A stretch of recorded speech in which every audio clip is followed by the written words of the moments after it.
Hi, I'm Neil Sackmary. Hi, I'm State Trooper Sean Hagstrom with the Nevada State Police Highway Patrol Division, PEIO. Please stay tuned for the next episode of Trooper Talk. And together, we can make a difference. Here we are live at the 360 Vegas with this edition of State Police Talk and Trooper Talk. And so we have a fantastic guest in the middle, you know what I'm saying? And please introduce yourself and tell us what it is that you do. Yeah, I'm Sean Hagstrom. I'm a State Trooper with the Nevada Highway Patrol Public Affairs, and I'm the Public Information Officer. And you, sir, in the middle. Sergeant Chakowski with Nevada Highway Patrol, and I handle the Prim District and also motors. And you, sir. All right, Sergeant Chris Clifton with the Parole and Probation Division, and I'm the Public Information Officer. So it's fantastic to see everybody. You know what I mean? Let's start off with something that literally happened yesterday. Okay? One of the best things is that nothing is scripted, so it just comes to me in my mind, and you know what I mean? That's what we'll talk about. But, on a very serious note, you know what I mean? We came into the store yesterday, and there was a power outage. You know what I mean? There were the transformers that blew, right? And I had to call the fire department, you know what I mean? So they could come out and, investigate and, do whatever they do. But we were supposed to film yesterday. And one of the things that people need to understand is that Nevada State Police means that you patrol any road within the state. And so while you're driving here to the studio and then we couldn't film and then you went off on your day, right? People need to know that when they see that car or they see that motorcycle or they see an unmarked vehicle that looks like a Nevada State Police car, that these vehicles can do everything and more because they're not by a certain quadrant or however it's defined, right? So talk to us about the fact that Nevada State Police can patrol any road, including the highway. Absolutely. We're statewide, and that's hence, state police. And our jurisdiction's the entire state of Nevada. And what you brought up, Neil, was a great thing. That, you had transformers go out and cut the power. Matter of fact, we were supposed to have a motorcycle in here yesterday since he was with the motor unit, and I had to give him a call because a storm came out of nowhere, and we had tons of rain coming in. We didn't want to make it more hazardous having him come in. People need to realize that here in Nevada, even across the country, when storms roll in, bad things can happen. We had heavy winds that came in, especially up in the northwest. Rain throughout the valley, but it hit more up in the northwest when you get closer up the Mount Charleston area. And yesterday, we actually had to close 157, which is Kyle Canyon Road.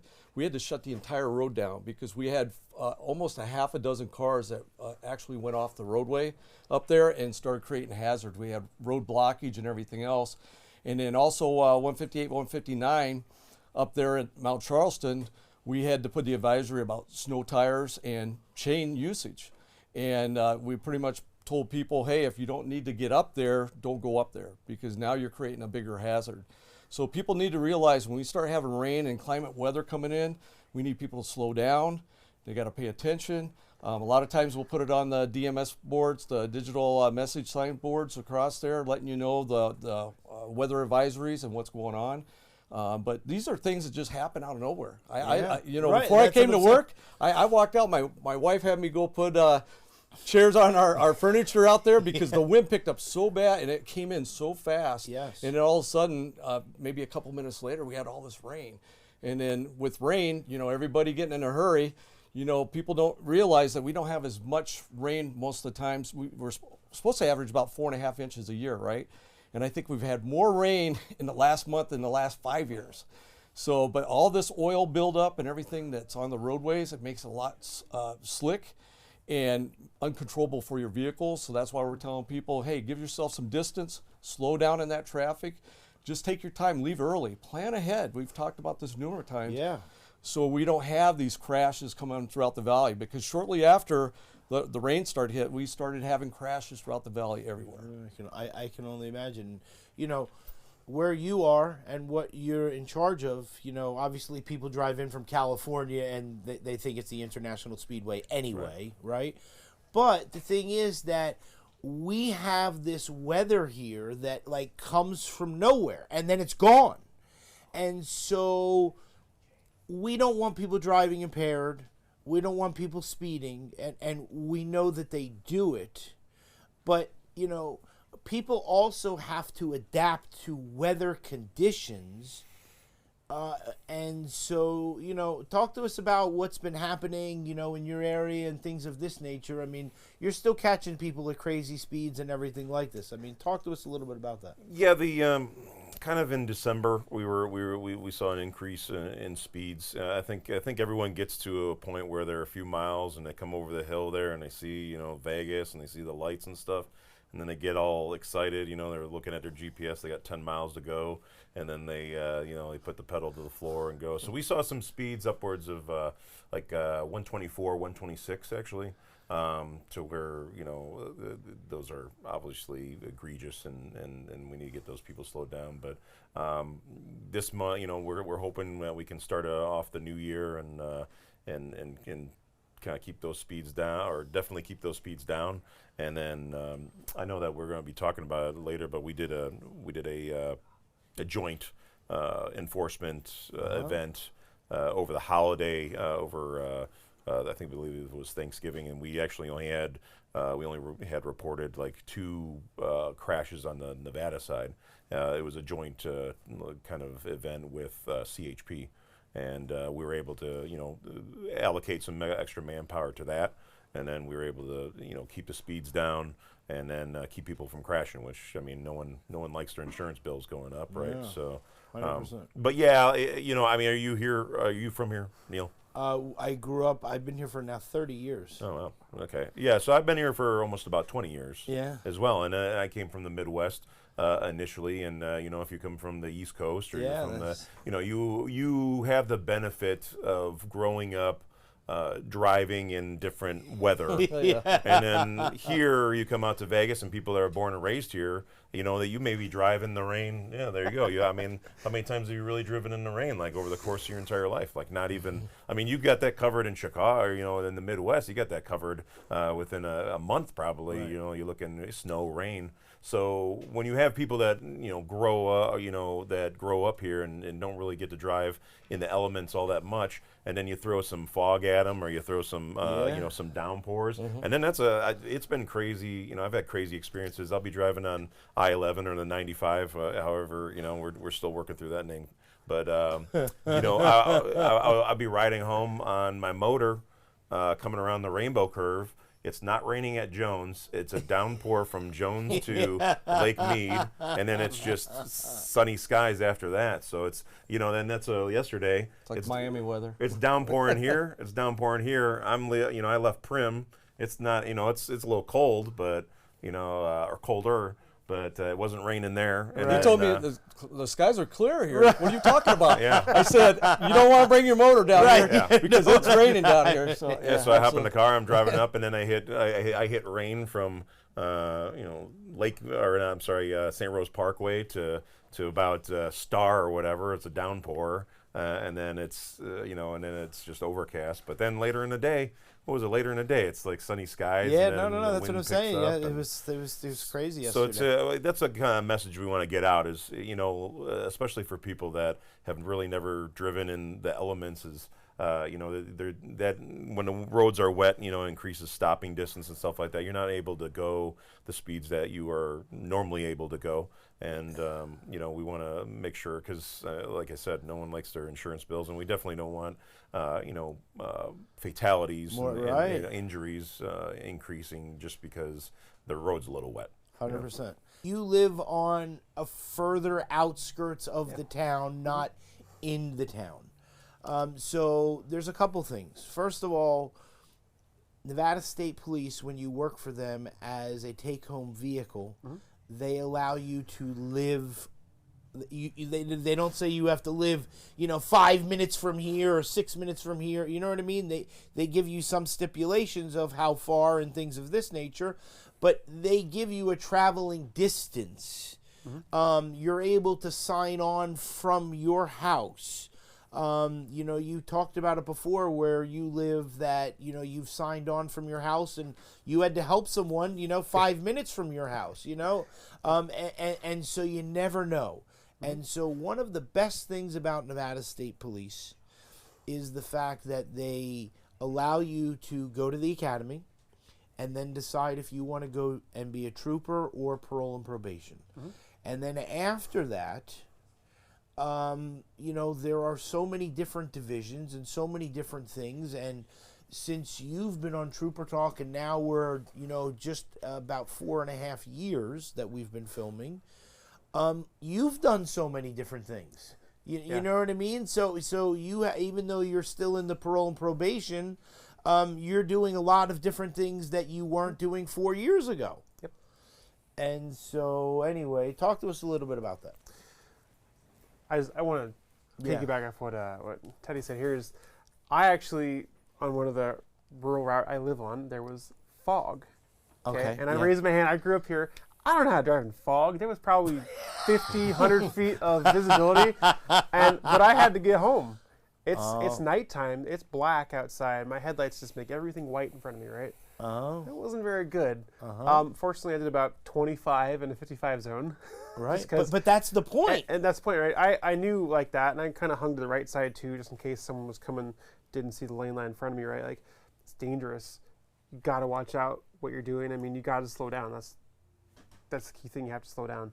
You can't just do what you think you're doing in inclement weather, right? You're not nearly as good in rain or fog or snow as you are in sunny weather. So just to put that out there. Right. No. It was dicey for me, right?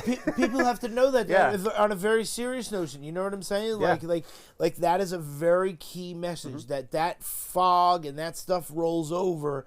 And this isn't the time to do 70 miles an hour and think that you're 1 mile from your house. And you know what I mean? Like, that's the time to even go slower so that you can get home safe. And the road I live on, there are wild animals that roam that road that get hit, unfortunately, a lot, right? And then these guys have to deal with an animal on the side of the road that's dying or dead, right? And when you can't see in fog, it's even worse. And guess what I saw driving in the fog? A wild animal on the side of the road, right? Because they don't know the difference, right? So it's even more important to slow down at that time, right? But to answer your original question, so state police, so many opportunities that we have, right? I signed on this morning at 7 o'clock for my driveway, pushed the button on my computer, and I'm on duty. Last week, instead of going left towards the city, I went right towards another rural community and went out and did a home contact right from there, from one of our offenders who lives out further than I am. But that's great, right? I didn't have to start half hour early to get to her house. I just went from my house straight up the road, right? And as far as the opportunities go, right? So I've been with parole probation for 14 years, give or take, 14 and a half. And when I started there, we weren't the state police, right? It was parole probation was very separate from highway patrol. We were the same department, but very separate. Never worked together, didn't share a radio channel, nothing like that, right? But now the opportunities are almost endless, right? I got an email on Wednesday or Tuesday about a wide load that we could have worked. I could not work said wide load, nor did I want to drive to central Nevada. But fact of the matter is we could, right? I worked New Year's Eve. I closed Flamingo Road, right?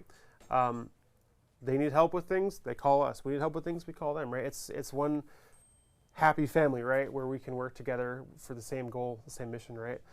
And like you were talking about how they have jurisdiction statewide, so do we, right? We can pull you over if we need to, right? It has happened plenty of times where I'm doing 65 and car goes right by you, right? I can pull you over if I want to. DUIs, we've had that happen too, where our officers see a car just going like this in front of them, right?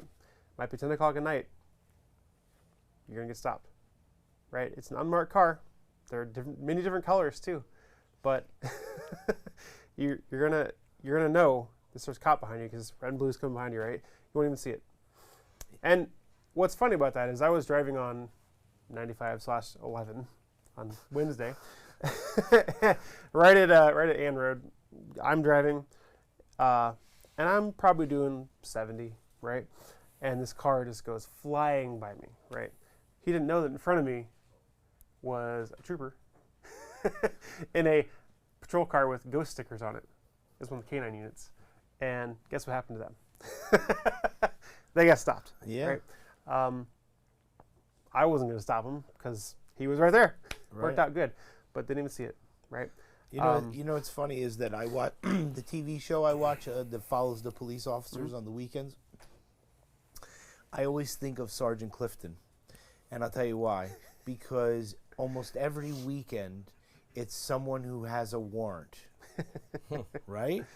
But they have a warrant from another state. Like, you know, they're in Georgia and they, you know, had a warrant from South Carolina, right? And I always think of Sergeant Clifton because he told the story once. He said, listen, I'm telling you now that if you run, because we put up that the wanted fugitive thing, right? If you run and you have a misdemeanor warrant or whatever the lower grade that most people are like, oh, we're not bothering you, don't you know what I mean? No, Nevada State Police will go and get you, and they will bring you back. Yeah. So just this morning, when I logged on, I saw that there was an extradition from Washington, D.C. today. Our officers are in D.C. picking someone up. I kind of wanted that one, but I couldn't do it for personal reasons. But I was like, I would totally do that. So they go to Washington, they get the person in handcuffs, and they bring him back. Fly him back. Or her back, or whatever. Yeah. In this case, it happened to be a sex offender they were bringing back. So the person had a warrant out in Nevada for a sex offender failure to register as well as a probation violation. And yeah, we went to get him. But at the same time, they're picked up by an So agency out they there, were right? picked up, yeah. So I'm assuming it was DC Metro Police who stopped them. I think they're the only agency Because in the area, but- because that person had a warrant for their arrest. So that it's very likely they were stopped on a traffic stop or a person stop, something like that.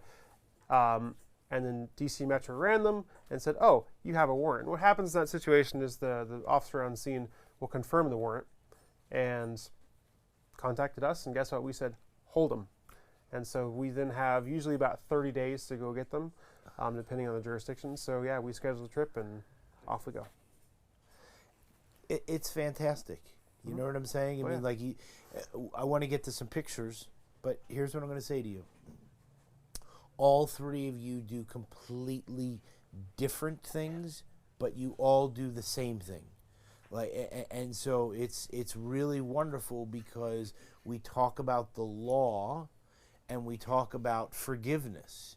And, you know, when someone gets pulled over for a violation, that doesn't mean, you know, bad things are going to be happening. I see it all the time on the TV show. You know, they pull someone over for the traffic light, and you know, and bad things happen from there where they find things in there. But then also, you know, I just wanted to have a conversation, or listen, you're going 20 over the speed limit, like. Listen, you know what I mean? Like, everything checks out with your license. I see you haven't had a speeding ticket. You know what I mean? Like, you know, like all these different things that they talk about. And so what people have to know is that Nevada State Police, everybody's a human. And so, like, you have families, like you just talked about the fact of you going home, like driving to your house, right? And so, like, you have a home. You know what I'm saying? We talked about it before the last time you were on a little bit, right? But, like, you have a life that is outside of Nevada State Police just as you do and just as you do. And so it's really wonderful because people need to see that when it comes to the show, right? Absolutely. And, you know, we, like you said, officers do have discretion, but it always depends on what it is. Because if it's something like a DUI or you have warrants for your arrest, that's a judge commanding that we take you under arrest and bring you forth before the court, you're going to get arrested. But, you know, on certain traffic things, you know, we might be able to overlook. It just depends on the situation every time. And that's what's kind of nice about having our own discretion and doing that. We're not out there to try to penalize and see how many tickets we can write for the day or whatever. You're getting stopped because every action has consequences, right? And you chose to do that day. So people need to realize that, hey, we got a job to do, and we're going to do the job professionally and very respectfully towards that person. Yeah. How's the motorcycle been?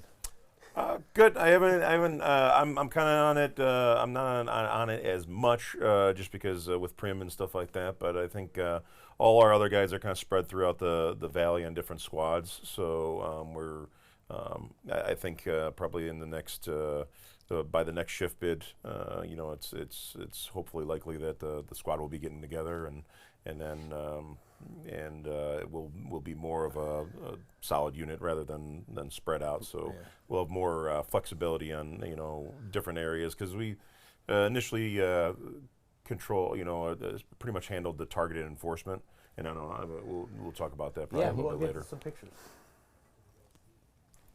Yeah. So, oh yeah, sorry, yeah. No, yeah, I thought you were gonna switch the pictures, right? So they'll probably go back to kind of the same thing is pretty much getting that target enforcement down, increasing efficiency and whatnot, and just the same as the Trooper Hagstrom was saying. It's not every person we stop gets a ticket. That's, people it's kind have of to know that. It's probably the rumors or maybe the stereotype is, hey, if a trooper stops you, you're getting a ticket. That's not necessarily the case. Sometimes I stop people, especially here with as many rental cars as we have rolling around and people from different areas. It starts to get a little dark out. People never turn on their lights. Like, you can almost guarantee, like, you work a swing shift here and it's dark. Someone's driving without their lights on, chances are it's a rental. And we're going to check it out, make sure it's not DUI. Yeah, and that's the other thing, because on the flip side of things, I don't know the exact percentages. I'd say just a guesstimate. Probably 1 in every 10 is probably coming from the bar or coming from somewhere where they then probably had too much to drink or smoke or whatever. I got a question for you. Ready? Sure. So when you pull someone over, do you get down, like, do you sit like in a crouch position, or do you stand over the car? Well, it depends. I mean, if it's a Lamborghini, I mean, you would crouch down? Yeah, you kind of got to, it's kind of interesting. Man, you guys should almost do a special on that, where you take Neil on the road with you and make some traffic stops. But yeah, and we can kind of go over, taller cars, obviously not really that much of an issue, but you want to have situational awareness, especially because you have people, and that's kind of what we see with especially new people that are in field training and stuff like that. Sometimes we get people that go through the whole academy and get the field training, and now we're stopping cars on the 15 where other cars are going by at highway speeds, maybe even faster. And we're doing a passenger side approach, and talking to the violator, or the person in the vehicle, and you got these cars cruising by, and sometimes it's occurred where a DUI. We actually I don't know if he'd be but we had a motor officer that he's our lead motor officer. He was on a traffic stop at that time, 95 in Charleston. He's on the right hand shoulder with a vehicle. There's another vehicle. The person in the vehicle was on pills, so just this is like day shift. This is middle of the day, and another trooper's following them, trying to get them pulled over, and they're hitting all the lanes and stuff like that, and they end up coming over into the shoulder, and that trooper's sitting there. He's in the process of his traffic stop, and he sees the car coming for him, and hops over the barrier, and then the vehicle hits that motorcycle and the other vehicle, and the motorcycle blows up. It was like some Hollywood stuff, but fortunately the other driver was okay, and everyone came out of it alive. But you never know. That's why you have to position yourself when you're at the car and you're talking. You gotta look at the violator, and then they might not necessarily be the threat. It's the vehicles behind you, and possibly someone that's on their phone or impaired or something like that. And we love Vegas, but any time of the day, you can get a DUI or something like that. Someone rolling down the road. I mean, I just know, like, on a funny thing, you know what I'm saying? Like I think that if, like, you pulled me over, like, and you looked at me, I would be very intimidated. I'd be like, okay, like, not that you wouldn't follow instructions, you know what I'm saying? But you would be like, You know what I'm saying? And so One thing I'd like to add, though, Neil. let me go say ahead. this very quickly. Yeah, yeah,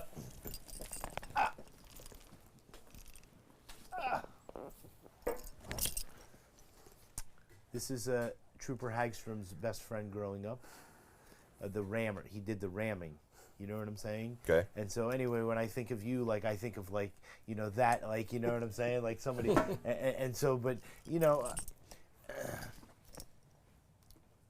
I think it's very cool.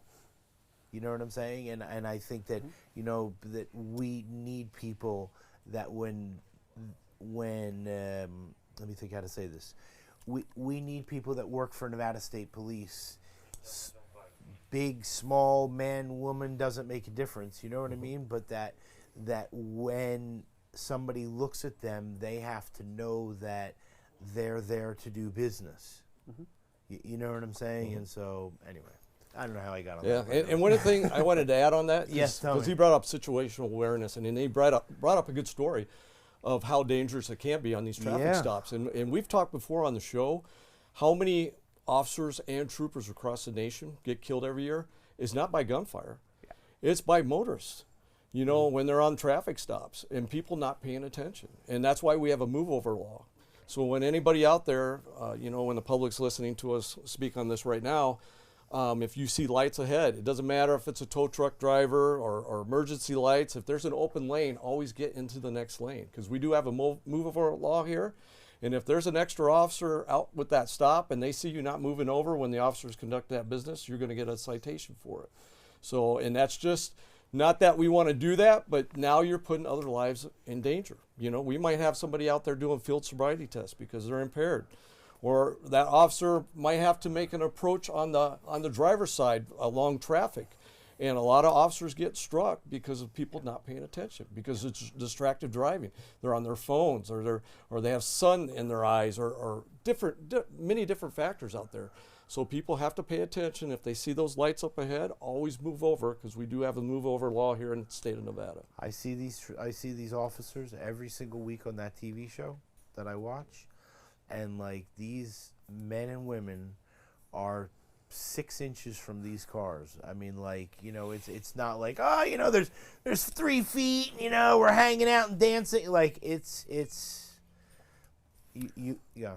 Oh, sorry. No, one other thing to just piggyback off that that you brought up was essentially, the trooper. When you're talking to people and stuff like that, and we don't know who we're stopping. Right. I'd say the vast majority of the time, unless it's like, someone just fled somewhere and they have like the identity of the vehicle and stuff like that, and a rough identity of driver, but we don't know who we're stopping. I don't know if if I'm stopping you, if I'm stopping, the president of the United States driving down the road. I don't. Right. We don't know. So, how I perform a traffic stop and contact the people is completely, it's random every time. So when you go up there and, you introduce yourself and stuff like that, it's not, sometimes these, things start off confrontational, and it's not necessarily because of us. It's just, that person's probably had a negative experience with law enforcement in the past. Yeah. And then, they see the uniform and stuff like that. And then, and then it's like, why the F did you stop me? Did you stop me? And so I'm going to explain. I'm like, I just stopped you for speeding, or, maybe your license plate's hanging off your vehicle or something. It could be just like something where it's affecting their safety. And you Right. stop them. And so I think, that's kind of hopefully something at some point we can kind of get back to, is just starting off just mutual respect and accountability on both ends. And when we interact with people, I mean, it's not going to be confrontational like right off the bat. So, Yeah. And they train that in the academy, Neil, too. I might as well add that in. And that's why we have body cams. When you're being recorded by also the car and on-site body cam. But we teach our officers and troopers to de-escalate, to be respectful to people. And this gets reviewed from time to time. The sergeant could tell you, they'll look at these videotapes, make sure that their troopers are acting in a professional manner and everything. And what he's kind of telling the public is, hey, just be respectful to us also, because we have a job to do. And sometimes it works out. Maybe he's stopping you just to let you know about a safety thing. You're not necessarily going to get a ticket every time. But if you're out there doing 20 above the speed limit and you're driving reckless, guess what? You can count on getting a ticket. And even worse, if you got warrants or whatever, then we're going to take you to jail. So it just depends on different factors. And that's a like, I'll put a scenario out there that I've experienced actually probably a couple times in the last 6 months. I stop somebody that's going 110 miles an hour in the valley somewhere, and I stop him, and it's a gentleman. He's like, "Oh, my girlfriend's sick."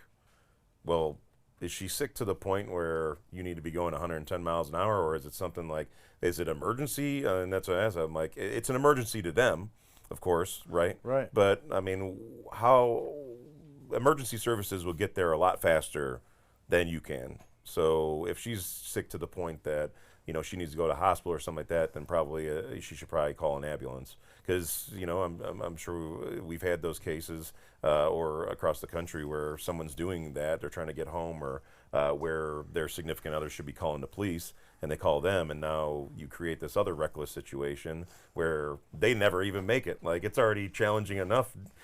Trust me, it's already challenging enough driving around the valley with emergency lights and sirens on, trying to get through traffic at 5 o'clock at night, right? So someone going 110 and trying to get home, and then what's the thing? What are you going to do? Are you going to get home? Are you like a doctor? Are you a medical professional? So it's just it's kind of interesting. And they're putting other people's lives in danger. Right. So it's just one of those things, like where emergency services could get there a lot faster, and these people are kind of driving and putting everybody else in harm's way, for something that is really, that could be handled another way. In another way. So just. And when you go to houses or apartments or whatever it is, you know who you're supposed to have a talk with, or whatever it is, right? Right. But that still doesn't say who's going to be in that house, who's going to be in the next room, whether they like law enforcement, they don't like law enforcement, like, there's so many different scenarios that you are trained for, not that you two aren't, but that you are trained for when it comes to the parole and probation area, that, it's not that your job is simple and you're like going over to somebody's house and you're sitting at a table and you're like, okay, you did great this week, you know what I'm saying? We hope that that's the case. Right? Because the purpose is that we rehabilitate, and parole and probation does an amazing job with finding people homes, getting people jobs, like all these different things that they don't just throw you into the wind. Yeah. And so it's one of the things that Nevada State Police does, and does so well for people that maybe have been in an unfortunate traffic situation, a DUI, a reckless driving, reckless driving for death, all these different things, that now all of a sudden they could have been the greatest person in the entire world, but now they've met you. And they've met you not in a negative way, just in a way that now in a supervisory position.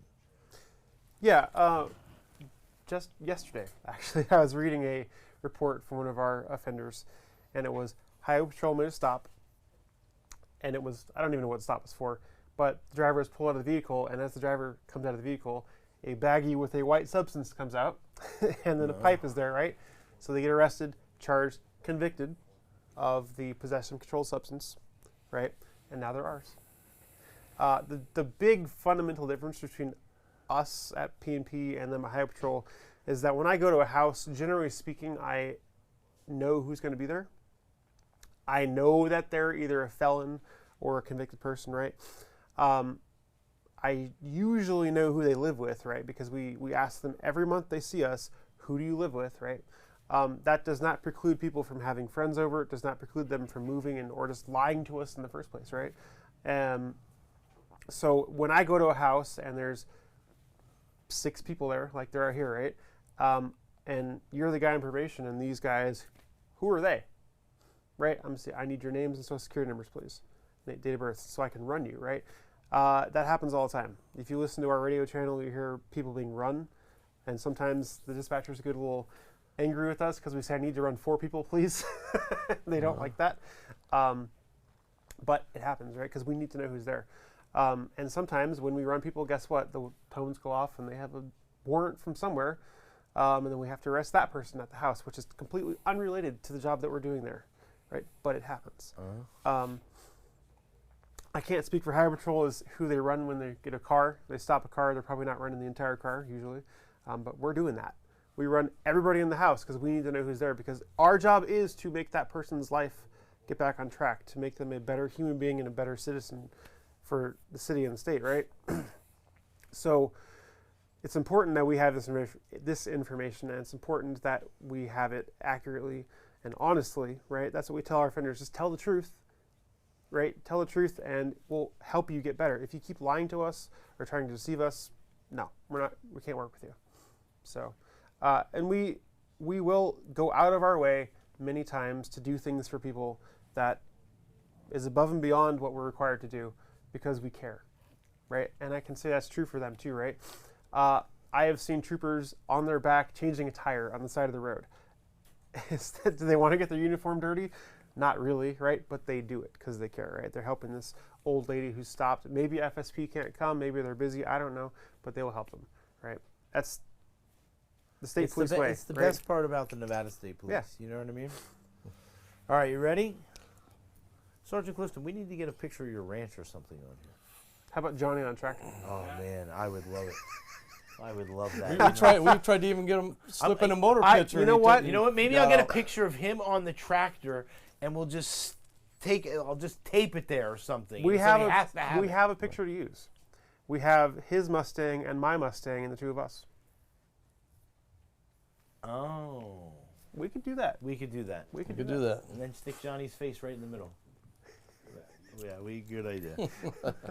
All right. So, This is one of the things I wanted to bring up here, Neil, because Yes. this just started this last month, and this is the new Southern Nevada Traffic Task Force. And right down here on the stats, I'm going to go over a little bit of these stats with you because less than a week and a half, and I want to back up so the public understands. What we did is the sheriff and the director of NHP or DPS got together, noticed the problems that we're having in the valley, wanted to include other agencies with their chiefs and everybody else. So now it composes with Metro, NHP, Henderson, Boulder City, North Las Vegas, and they send a couple of their guys for this Southern Nevada Traffic Task Force, and they'll pick different parts of the valley.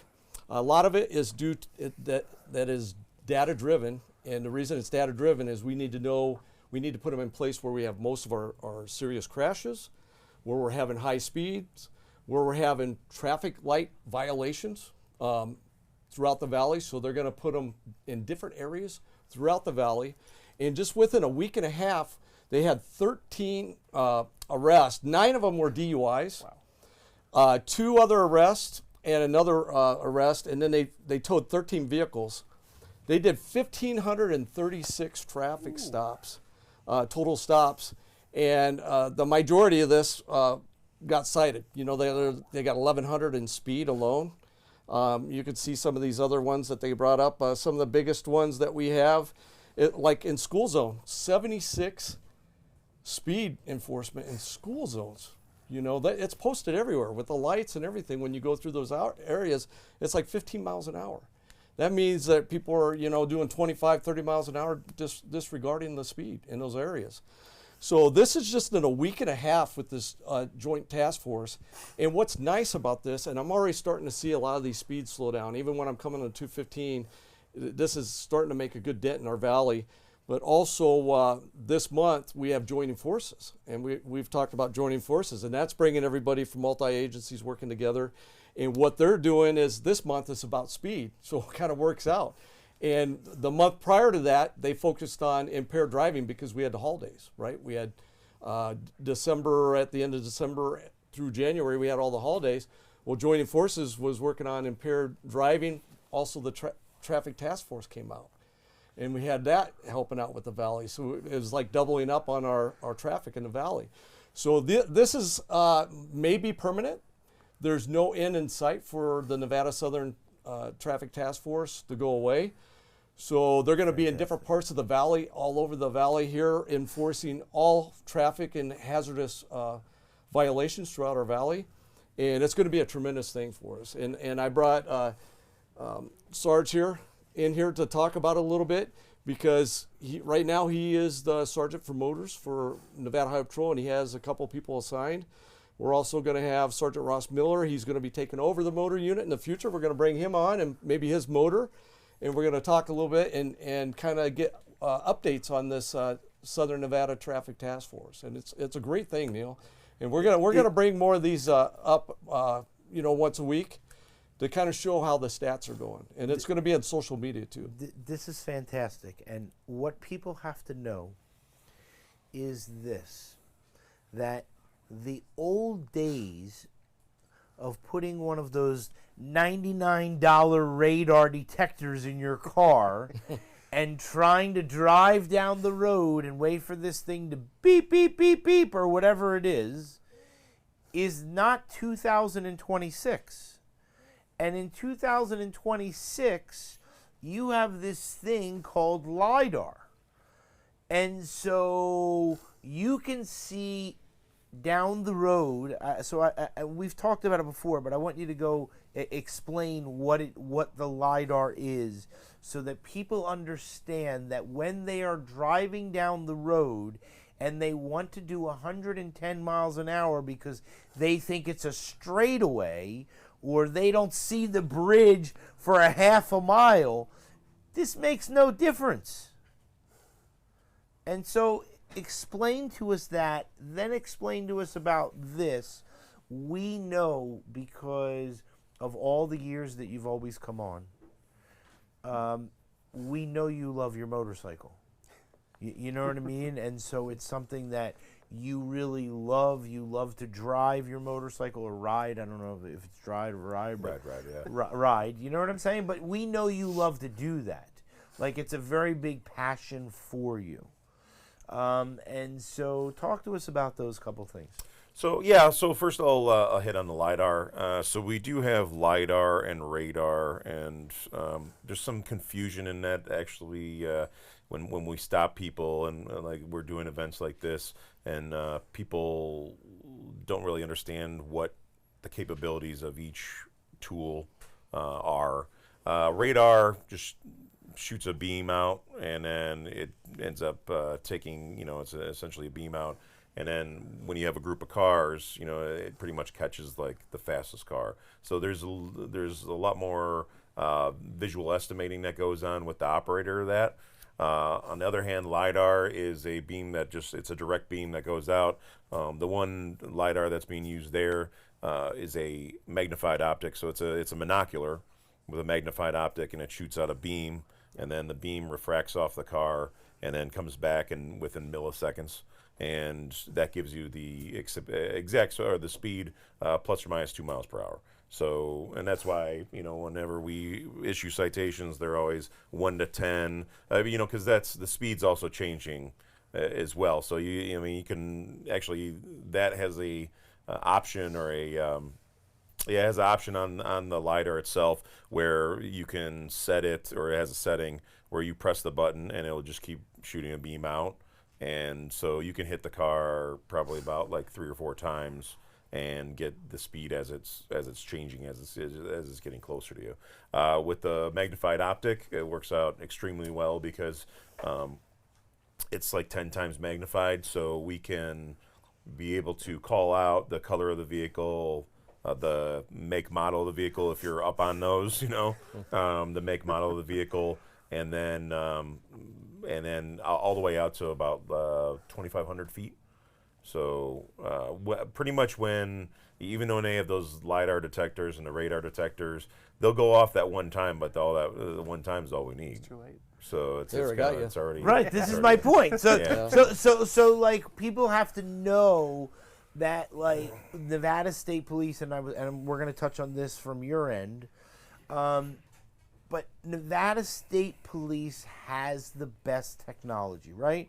They give you the best rifles, they give you the best guns, they give you the best, and I love the fact of how you mentioned about the tools, because I forget who came on here, but they talked about their belt, and they said that the belt was their tools.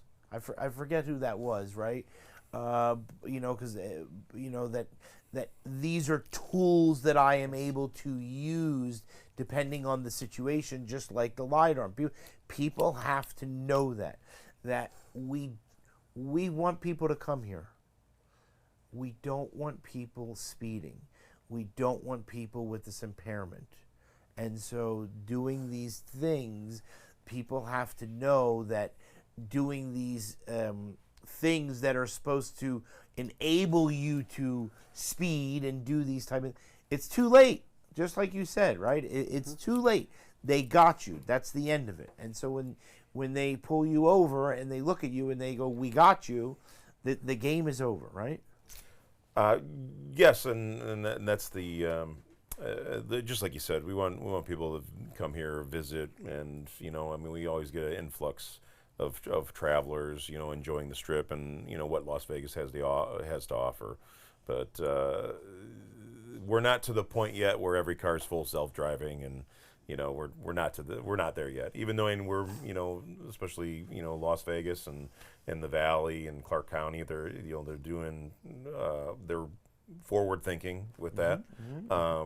We're not quite there. So if people are going to come into town, and I mean just local people, if they're going to be out, and it's 24-hour town, so we just want you to be responsible about it, so we can keep these numbers down. We always say 0 fatalities, so that'd be awesome if we could do that.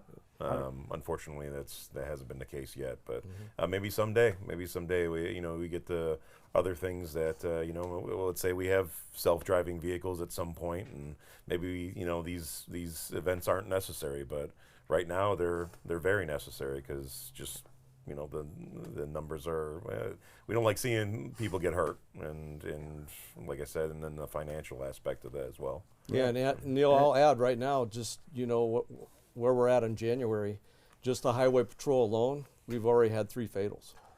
So and that's one's too many, and this is the reason that we have these extra enforcement out here, is to save the motoring public and help everybody. And we talked numerous times about how many people are just driving their kids to school or going out for groceries or something. They don't expect somebody to be reckless or impaired or being selfless and speeding for no reason.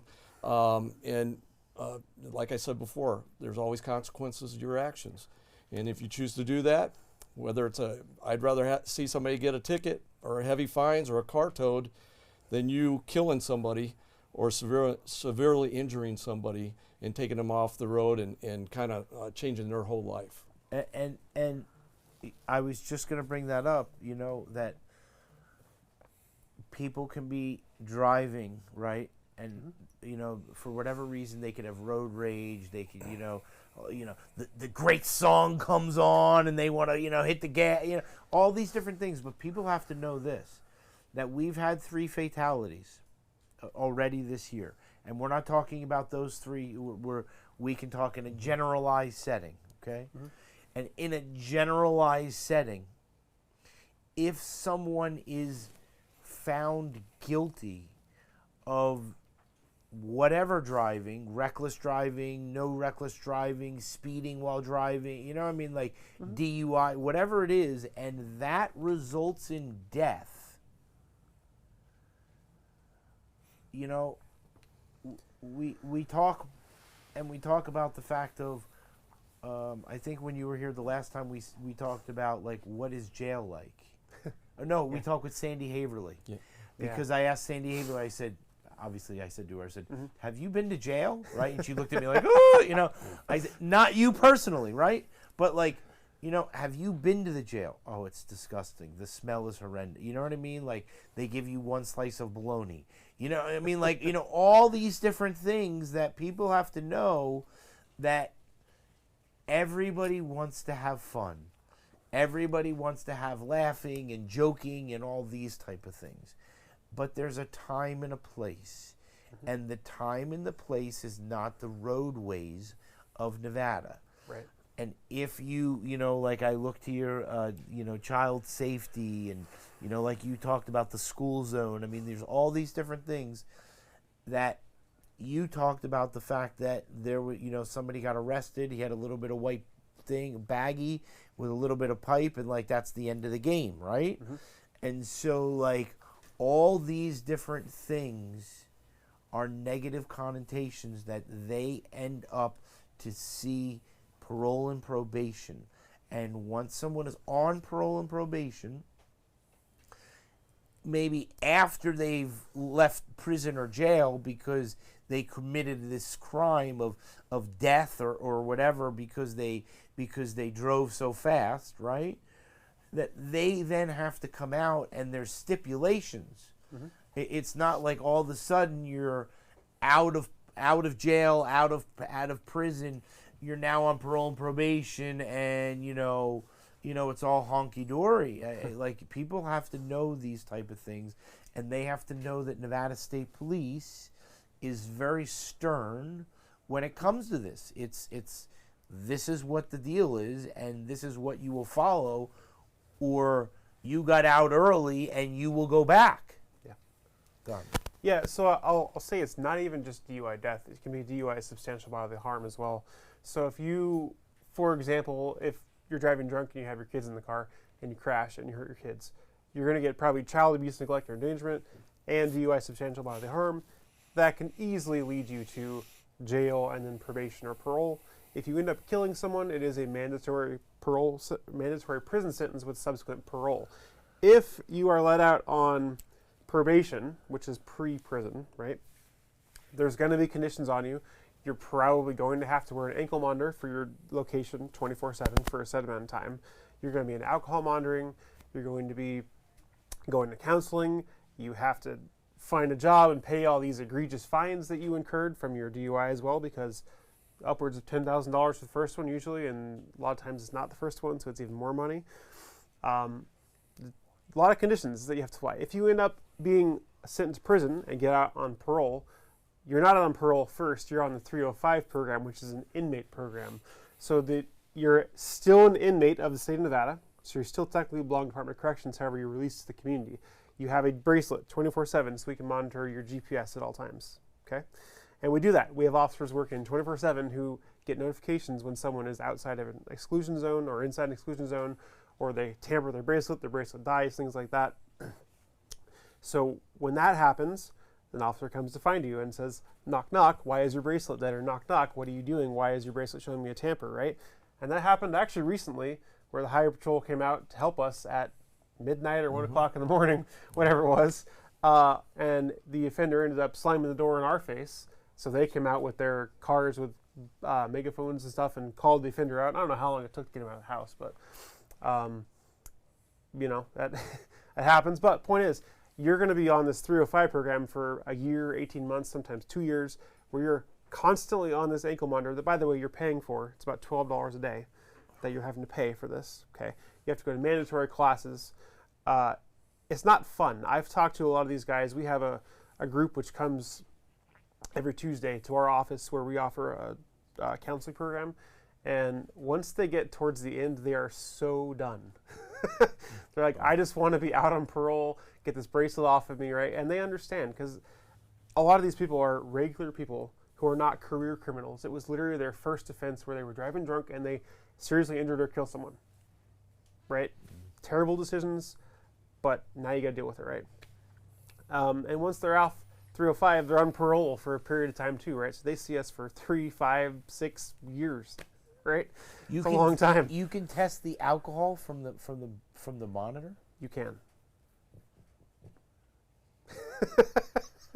Wow. So yeah. So that thing that they wear. I mean, I know you can't go into it. There's super different. specific. Yeah. So they wear that, because I've seen that before, right? So it's it's this thing that's like this, and then it goes on this, and so they have to wear that 24 hours a day. Yeah. So what it is, it's a kind of looks like a beeper, I guess. Yeah. And it has a bracelet that goes on, right? The bracelet has several fiber optic wires inside, so it has a beam shooting through it all the time. So if you try and move it, like if you're sitting there and you're playing with it, trying to pull it off your foot, something like that, it'll trigger an alarm to let us know there's a tamper, right? Certain ones can monitor alcohol. And the person can't take it off. Correct. They cannot take it off. Okay. I know how to take it off. No, right, right. But when you without getting into specifics, so you give them this thing, and then you put it on, and it's kind of like the handcuffs, right? It's like it's on, and like don't mess with this thing. Yeah. So they have to be careful taking showers. They have to usually put a bag over their foot. They cannot take baths. They can't go to the pool. They can't get it wet. No. I mean, there's a certain level of right. Water But what I'm resistance, saying is, but they have to. So this is listen. I want people to know the inconvenience. Does that make sense? Like this isn't like life, right? So they put this thing on, and then they are like, don't mess with this thing. Yeah. Just leave it there. And so go ahead. So finish. So you have to put a bag over. When Yeah, you they got to bag the leg when they shower. And they have to charge for a certain amount of time. So you're sitting by an outlet with your foot up charging it for a certain amount of time a day. Because what happens is if it shows a low battery, right, we're going to get an alert saying this offender has a low battery. Generally, that's going to lead to hey, charge your unit, right? And we'll call them. Oh. There are certain GPS devices as well that you can actually go on an app on one of our phones, and you can talk directly through the device. It has a speaker on it. And say charge your thing. You can do that. There's a little alarm that'll sound on it too. So they have low battery, and then you have to charge. Okay, got it. The bad one is when someone tries to tamper with it, right?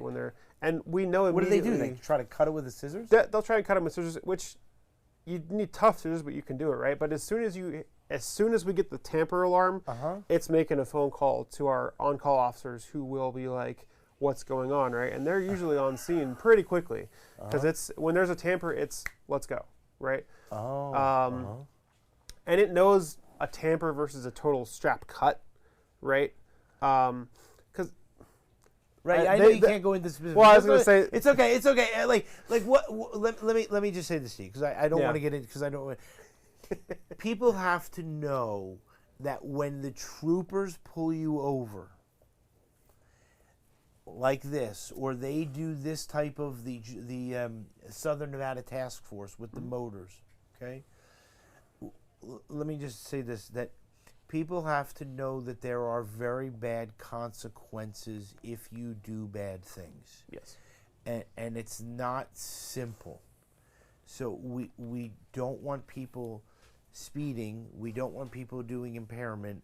This obviously shows the amount of stops and things of this nature, right? And I appreciate you getting into some specifics, but I don't want to get into so many, right? But people have to know that these are really bad consequences. yes. And so you guys aren't out there just to break stones. You're out there because you care so much, and I mean this in the most serious way, you care so much about the community that you want to enforce the laws. Like that's why Nevada State Police is always looking for the very finest. Can I add one more thing too, Neil? Yeah. When I was looking at this chart, they also had 57 red light runners. And what I want to tell the public is when you're at that intersection here in Las Vegas, because we have so many red light runners, pause that 2 seconds. When you see that green, just don't go, hit the gas and go. Give it a second or two, look to your left or right, kind of look across before you start pulling out to make that turn.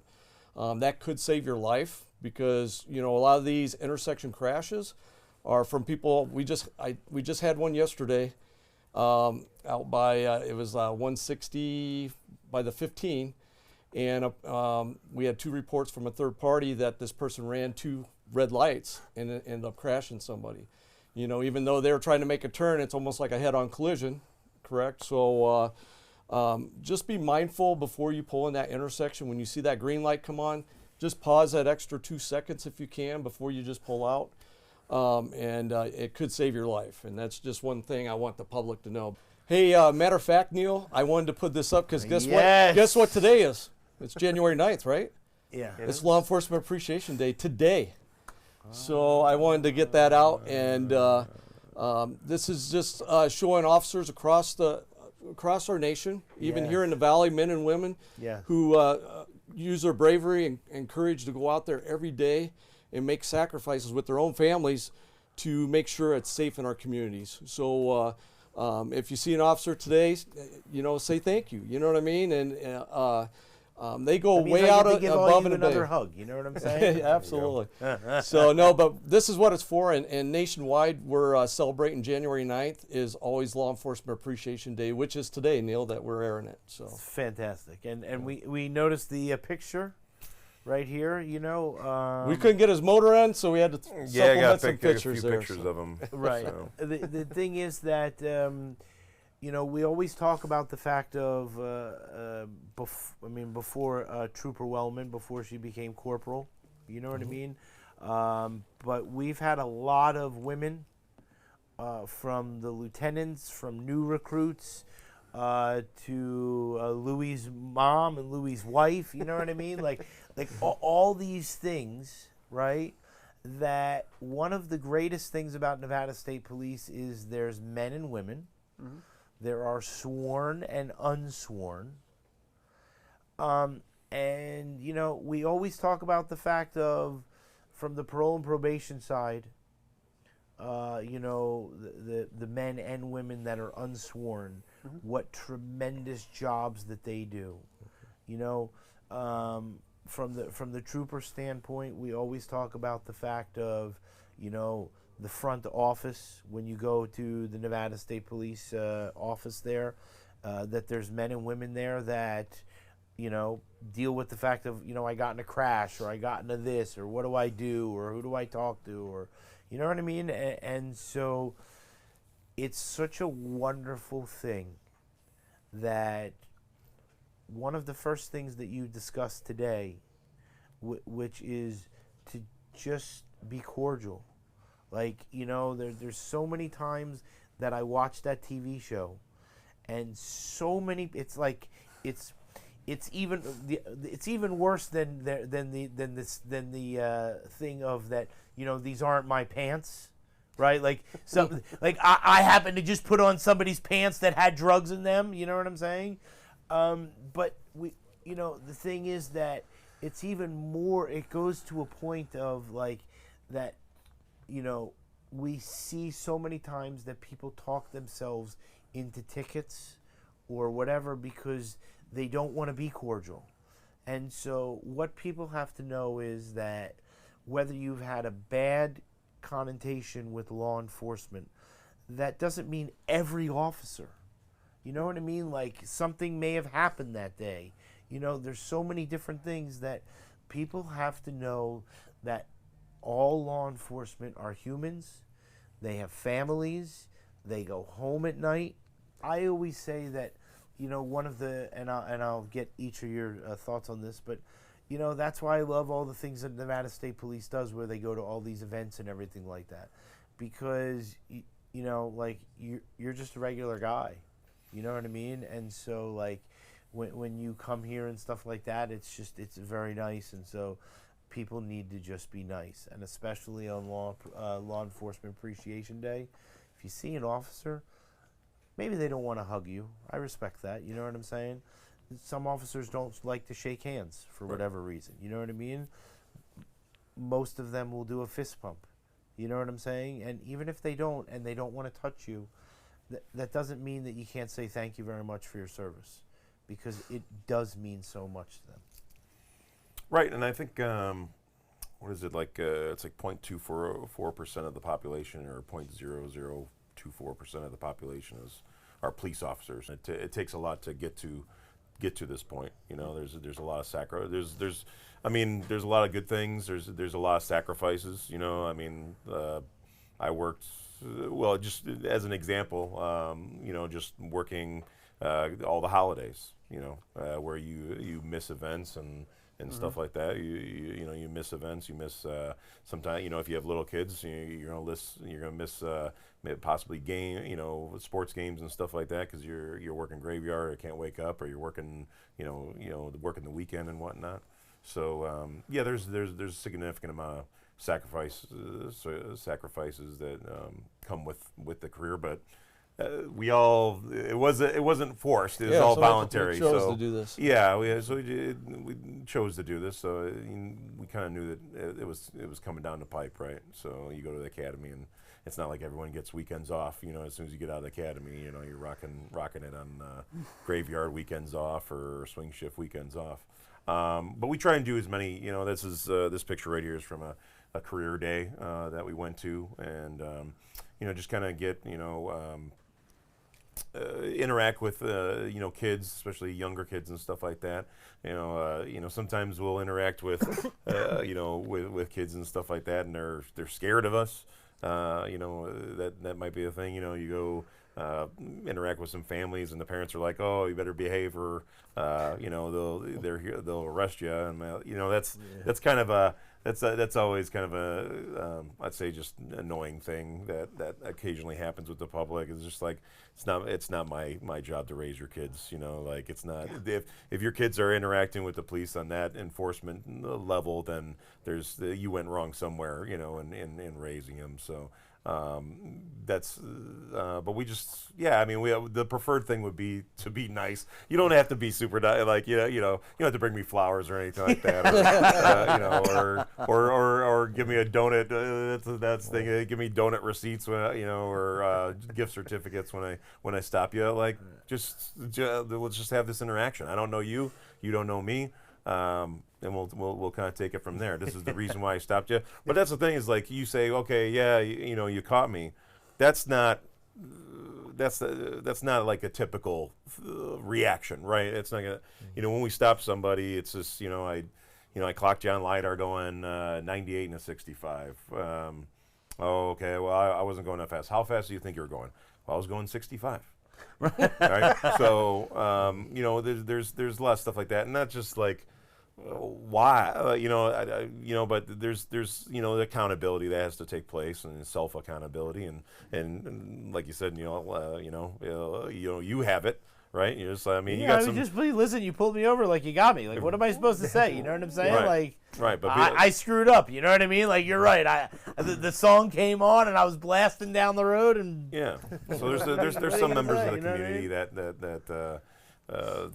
can't admit that, but it's all good. It's why we're out there. It's why we go through the training that we do. And that's pretty much it. Yeah. I've met both of your children. Yeah.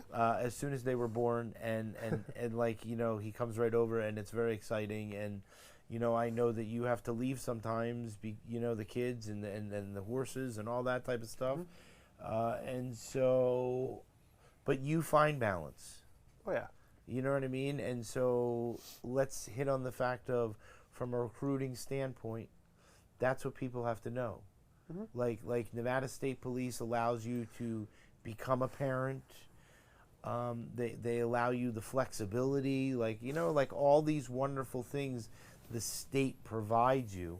Oh yeah. On top of having a secure retirement, Mm-hmm. like in X number of years, you have that retirement built up, and so that's very important. So from a recruiting standpoint, people have to know to go to NevadaStatePolice.com if they want to hang out and they want to join and all that type of stuff, right? That's right. Yeah, we do offer, even at the Highway Patrol. I mean, there's flexibility, right? There's 3 different shifts. There's multiple different combination of days that you can work, right? I was telling my wife the other day, I said, if I worked more swing shifts, I'd be home with the kids more often. And she was like, she thought about it. She's like, well, yeah, but you're not home for dinner. And I'm like, that's true, but I'd be home from till noon in the case of P&P, right? So I'd be there from 7 o'clock and then wake up till noon instead of I get home at 5, they're in bed at 7:30, right? I was like, if I did more of that, at P&P we have a little more flexibility than they do, obviously. We don't work weekends for the most part. We don't work holidays for the most part. I would encourage someone, if they wanted to go apply, and you should apply right now. I would start my career with Highway Patrol, just to get that foundational law enforcement, right? Get that understanding of especially legal concepts and how to arrests and things like that, right? Come over to P&P when you have a chance. We want to start that family, right? It's a really good place to do that. we have that opportunity. We are very flexible with what we do because I make my own schedule. My officers make their own schedule, right? Not as far as their shift, but it's like what they do during the day, right? They're in control of their own destiny. Highway patrol, not so much. They're more tied to a radio. They have calls they have to respond to, right? They see a guy doing 124 miles an hour, they're going to stop that car, right? And I wanted to add this too on a related note. I can speak for the three of us when I say these tools that are on my belt. I don't want to use any of them. I don't want to have to do that, right? When they come to a car, when I go to a house, we just want people to be friendly and to be following the law, right? If they have to stop you, if I have to come see you because they're on probation, cool. You can still follow the law. Just be friendly, be kind, right? These guys are not on the side of the road litigating tickets. That is, you signed to say you're going to show up in court. Go to court and litigate that ticket, right? They're not here to argue with you on the side of the road. And if you argue enough, you might get pulled out of your car and then you might end up going to jail, right? Don't let that happen, right? Just be kind, be polite, take it to court. You know, it's funny. Before we get to the next picture, but they say that same thing on the TV show. No, I'm serious. They say the same exact thing. They say, like, they pull the person over and they go, "Listen, I'm telling you what I've done. Like, I saw you do this. You know what I mean? Like, you know, I this is what I say. You know, that you were speeding or you're doing this." This isn't the time to litigate. I forget the word that they use. They don't say litigate, but they say, like, this isn't the time to think about fighting or talking about this. You know what I mean? Arguing right. Like, the time to do that is you go to court. You know what I mean? So all I'm doing is I'm signing, you're signing to say that I gave you this and that you have to go to court. Yeah. Yes. Well, the stereotype is observe and report, right? But that's kind of what we're doing, is observing and reporting. Even in my field, right? I see what's going on, and then I report it. That report goes to the court, and if I make an arrest, that person goes to court, and that is their chance to litigate or argue, whatever you want to call it, what we're saying, that violation or that citation, right? Right, 100%. That's your chance, is in front of a magistrate or a district court judge to say, hey, this is what I was doing. They're in the wrong. Argue all you want in court, not on the side of the road, because it's dangerous for them, right? Not in the house, dangerous for me. Take it to court. Yeah. And Neil, they also have to realize that everything that's done is recorded nowadays. Yep. So everything you say and do, and also with us, and a lot of officers, before they pull that vehicle over, that car camera's on.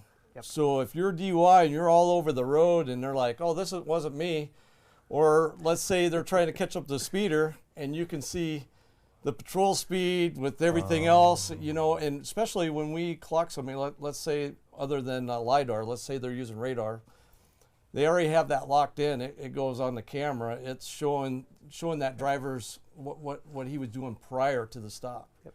You know, it takes 15 seconds prior to that. So everything's on video. So if they wanted to fight that, that's fine. We just submit a video and the judge gets to see it. You know what I mean? So that's another thing that people have to realize when they're dealing and what they're saying is two different things, right? So. You know what I'd probably say, because I was thinking about it as both of them were talking, and it's really down to choices, right? Yeah. I mean, that's a great part about this country, is that we have choices. And you think about, like, just your normal traffic stop, right, or even a PMP interaction. You have a choice whether to speed or whether not to speed. You get stopped. You have a choice whether to stop for the police or not to stop for the police. Yeah. Then when we hand you the citation, you have a choice whether you're going to take care of the citation or not take care of the citation. So really it comes down to just good choices and bad choices. Yeah. I mean, really, if you look at it just to the bare bones aspect of it, right? See, you know, one of the things that I love about the Trooper Talk is that every time that somebody comes on, we learn something. Like, you know what I mean? Like, exactly like you're saying. Yeah. You know what I mean? Like, a good choice, bad choice. Like, there's so many things to learn, but, like, that's one of the most wonderful things. Johnny, make sure you put that part on there. I'm serious. It's one of the best parts. You know what I mean? Yeah. Is that it's people just need to do good. Yeah, You know what I'm saying? like we need And to have a make good good choice. choices too, as well. You know, we need to make good choices as well, and hopefully we have that training and that experience to make those good choices and you know, react at the time, you know, to make good choices when we react to a certain situation. But yeah, I mean, everyone. I mean, what a great country, right? I mean, you have a choice. No one's forcing you to get stopped by the police and interact with the police. Like, it's your choice whether you want to or not. Yeah, So- 100%.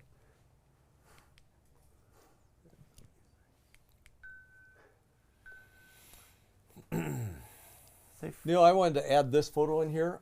Just for December alone, our NHP troopers were able to make 195 DUI arrests. And that's just NHP alone. So we had last year, we had 182 DUIs for the month of December. And this year, our NHP troopers down in Southern Command down here made 195 arrests for the month of December. Handcuffs right there. You know, I don't want people driving drunk.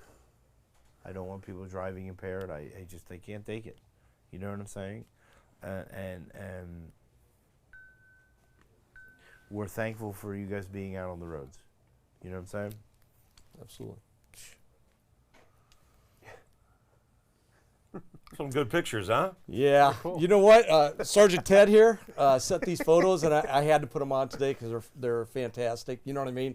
But we hit a little bit prior to this, Neil, about, hey, You can't being even responsible driving in fog or rain. Yeah. You know what I'm saying? Because it got so fogged, sometimes you can't see 300 feet, you know. And I had to put out a notice on our X and our other social media sites. Sergeant Brocek, which you know, he sent me a picture of his car, and he couldn't even see 150 or 300 feet up by Red Rock, you know, along the strip there. So he sent that for me to put out for the public because literally, even with headlights, you couldn't even see the cars coming. So be mindful when driving, slow down. Make sure that you're able to come to a stop. I do want to bring one thing up with this fog and stuff, or even dark lighting. Unfortunately, our first fatal of the year, we had a motorcycle that struck a wild burro on the road. Don't know if the burro was standing or running or whatever, but they ended up coming in contact. Yeah. You get out in the rural areas, we don't have street lighting. It's completely dark out there. So what I want to tell people out there in the public is if you choose to speed, a lot of times you're out running your headlights.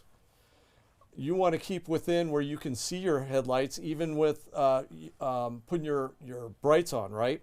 Because you start overrunning your headlights and something comes up on the road, you're not going to be able to get away from it. Or you're going to take that car off of the road, and guess what? You get in our soft sand and you try to turn back in, your car's going to furrow into that soft sand, and guess what you have? You got a rollover every time, right? So we just got to be mindful, slow down when we have fog and rain, and give yourself create some distance so you don't have any issues coming down the road. Great picture. But they are great pictures, though. Yeah. Yeah, fantastic. Yeah, that's I'll give a shout out to our swing shift motor troop Trooper Petronas for these pictures. So just seeing, and then I'm sure Sergeant Clifton could probably count on his hands how many times he's actually driven in fog. You know, right. But you know what's crazy about that is I was saying I couldn't see literally from my house to my barn is about 150 feet. I could not see my barn from my back door. Yep. It was gone. That's a lot of fog. That's It's like gone. San Francisco fog. Right, that's it. Right, that's Yeah. it. Right. And there, once I was there, I was like, not a chance I'm leaving now. Like, no. Even with the sun out, couldn't see. Does And the horse see through the fog? I couldn't see the horses. I have cameras at my barn, so I could see them on the cameras, right? No, but can the horse see through the fog? No, they got worse eyesight. They Yeah. kind of see out to a Horses, like a 45 eyes- degree Yeah, angle optics. They don't see in the front. yeah. They're off to the They sides. they use their ears, so they hear things, and if you're like out near the horses, right, and they'll pop their head up and their ears will go straight up because they hear something, right? And we have coyotes and other wild creatures by us, right? And when they hear that, there's full attention, straight ahead, like the ears are pointed straight up, right? Yeah. See, you never know what you're going to talk about on Trooper Yeah, Talk. You know what I'm saying? That's why I say totally unscripted. You know what I mean? All right. I turn this over to you. Yep, this is Sean's safety tips for the week. And luckily, when we went over with the Southern Nevada Traffic Task Force, people can realize just in a week and a half, that's just one group out there doing that. That's not all the officers throughout the valley that do it on a daily basis, but they have 57 red light runners. And I kind of wanted to go over the significance of stopping at a red light. And when we, a lot of people, they'll see the stop sign. How many times we call it a California stop and go, they slow down and then they don't see anything, they take off, right? But actually stopping at a red light means all tires come to a sensation of stoppage, okay? There's going to be different signs where, like this one, it says left turn on yield or green. A lot of people see the red lights, the signal lights up there, and they'll all be red, but you'll have a yellow flashing light. That just means that you can make that left-hand turn with that caution light on there. But the minute when it's all red, everybody has to come to a complete stop. One of the reasons I put this up here is really nice. This works our DMS signs here in Las Vegas. If we have a crash, you can see some of our NHP vehicles out here or whatever. They'll put up the road closed up ahead, and they'll put this ahead of time before these crashes, so you can immediately start getting over to the next lanes. And then they'll also drop the speed limits. Like this says 35, usually it's a 65, right? They'll even drop the speeds down because we have an active crash or we have something going on. So we need people to slow down and then get in those next lanes. It's kind of like a nice move over law for us, right? Right. But a lot of times people see that everybody else, you'll be at an intersection, you'll have all red lights, everybody has to stop, but on the far right side, you can make that right-hand turn after you came to a stop, and there'll actually be a sign there that'll say, hey, you can make the right-hand turn. Always look for these signs. I'm just putting it out there that, hey, pay attention to these stoplights. This is where we get a lot of crashes within the valley. A lot of these are handled with our Las Vegas Metro Police, North Las Vegas, Henderson, and all that, because they have heavy intersections, and there's just too many red light runners out here. And that's why I wanted to say that prior, Neil, was if you get to that intersection and the lights turn green, give yourself a second or two, look both ways before you pull out, because that could save your life or even a serious injury, because people are blowing through, they're speeding up at the yellow lights. When you see that caution light, you should be slowing down, getting ready to stop. That's what yellow means. It's a cautionary light saying these lights are changing. You need to get in the next mode, which is stop. So unfortunately, they go into the fast. Yeah, they end up hitting the gas, and they think they're just going to blow through the intersection, and we just don't need that. We need to have people pay attention. The Nevada NRS is up there, 484B307. I will tell you, it's a $300 fine plus assessments. So if you run a red light, it's going to be an automatic $300 plus assessment fees. So you're looking, it could be $315 to $400. You know what I mean, for running a red light. But the implications of you getting in a serious car crash are 10 times worse. Right. Because now you're going to have civil suits, and you're going to still eat the ticket, but then you got the damage of the car. Your insurance rates will probably go up because now you did a hazardous moving violation, right? Running a red light.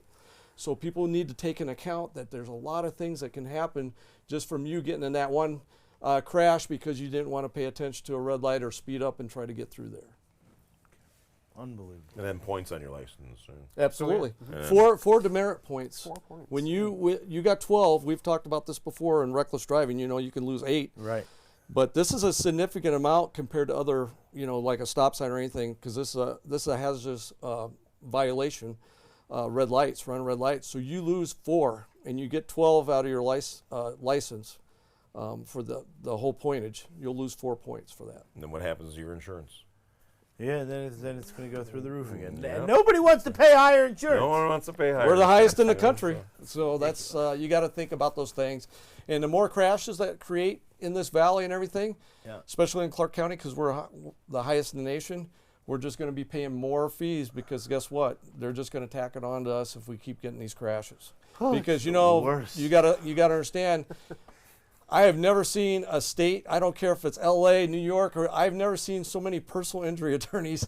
It's all the signs or ads or everything. It's because of the crashes that we have. Yeah. And, I don't want to try to create no business for them, but it'd be nice if we didn't have those crashes and that we wouldn't have the prices that we have to pay for that. But because people don't pay attention, they're selfless acts out here in the Las Vegas Valley, we're all paying for this right now. It's horrible. So, yep. All right, recruitment, and then That's it. Yeah, absolutely. So Got it. like, we put this up here. If you seen anything and you like, either come out and do a ride along, or we have a lot of great civilian positions out there. You know, we got NHP dispatch where you're actually taking the calls, calling our officers, doing an array of things. But we also have administrative jobs like the arrest desk, or you go to parole and probation. They got a lot of working around administrative work. And I always tell people, if you want to be in law enforcement, but you don't want to be a law enforcement officer and work around it, these civilian jobs are great jobs to look at. We're always hiring Nevada Highway Patrol troopers, parole and probation officers, but we also have other divisions. We have Capitol Police, State Fire Marshal, Division of Investigation, Governor's Dignitary Protection. So we have a lot of different divisions within Nevada State Police. So if something like that interests you and you like what you see today, go to nevadastatepolice.com.